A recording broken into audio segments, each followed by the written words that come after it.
Coraline. Capítulo 2.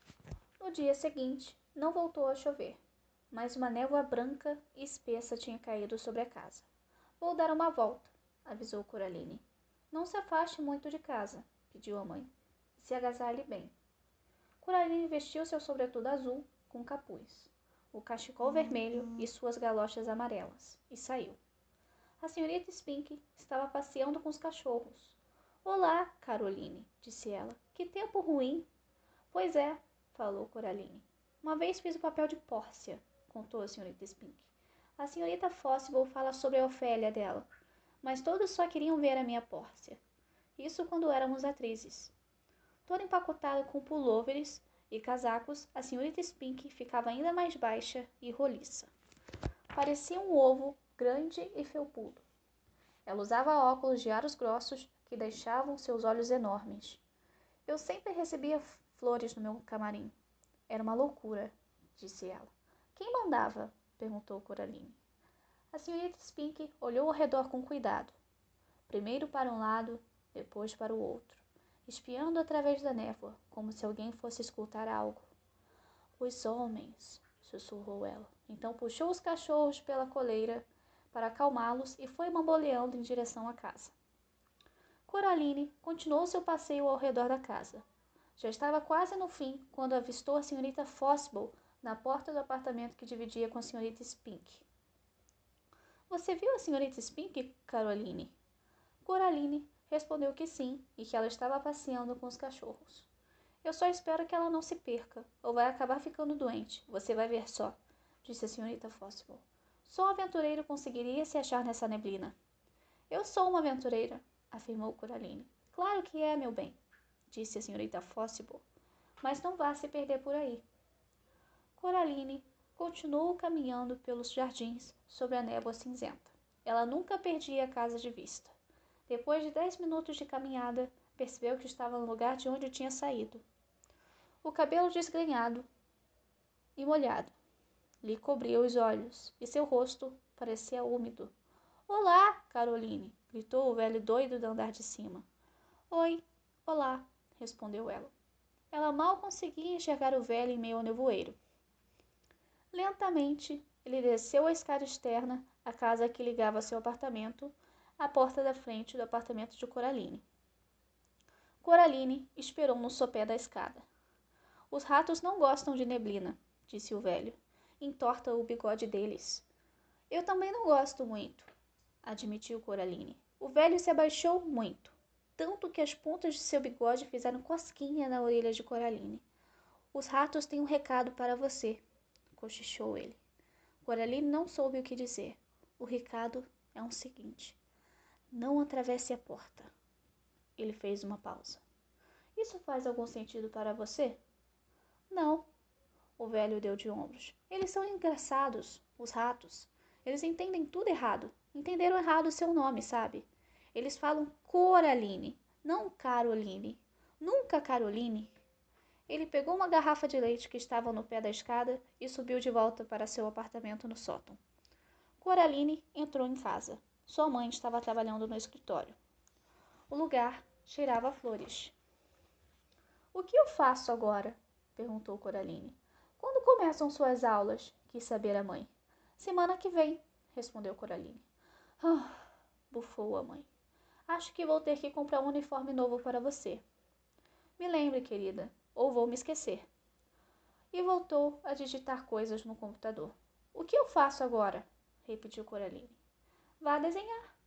A mãe lhe entregou uma folha de papel e uma caneta. Coraline tentou desenhar a neblina. Após 10 minutos de tentativas, o papel ainda estava em branco, com a palavra névoa, num cantinho, escrita com letras ligeiramente tremidas.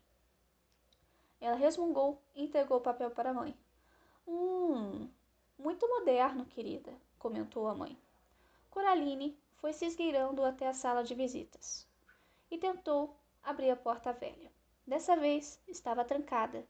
Ela supôs que a mãe tivesse trancado. Deu de ombros. Então, Coraline foi falar com o pai. Ele ficava de costas para a porta quando estava no computador. Agora não, disse ele, alegremente, assim que Coraline entrou. Estou entediada, falou Coraline. Aprenda sapateado, sugeriu o pai, sem se virar para a filha. Coraline balançou a cabeça. Por que você não vem brincar comigo, hein? Perguntou. Estou ocupado, respondeu o pai. Trabalhando, completou. Ele ainda não tinha se virado para falar com ela. Por que você não vai importunar a senhorita Spink e a senhorita Forcible? Sugeriu ele.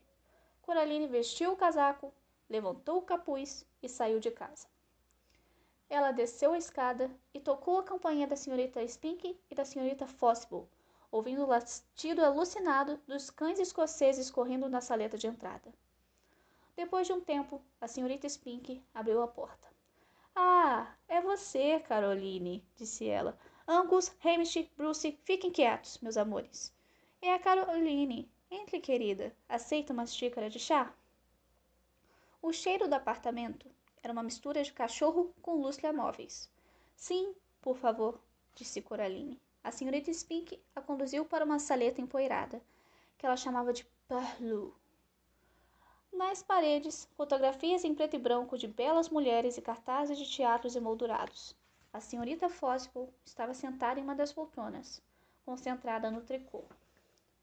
Elas serviram chá para Coraline em uma xicrinha rosa de porcelana com pires. E lhes ofereceram um sequilho para acompanhar. A senhorita Forcible olhou para a senhorita Spink, retomou o tricô e deu um longo suspiro. Enfim, April, como eu estava dizendo, você tem que admitir que aquele velho cão ainda está bem vivo. Miriam, minha querida, nenhum de nós é jovem. Madame Arcate, respondeu a senhorita Forcible. A enfermeira em Romeu, Lady Blacknell, papéis de personalidade. Ninguém pode aposentar você no palco. Agora estamos de acordo, Miriam, disse a senhorita Spink. Coraline se perguntava se elas tinham esquecido que ela estava ali. Nada fazia muito sentido. A menina concluiu que aquela discussão era tão velha e confortável quanto uma poltrona.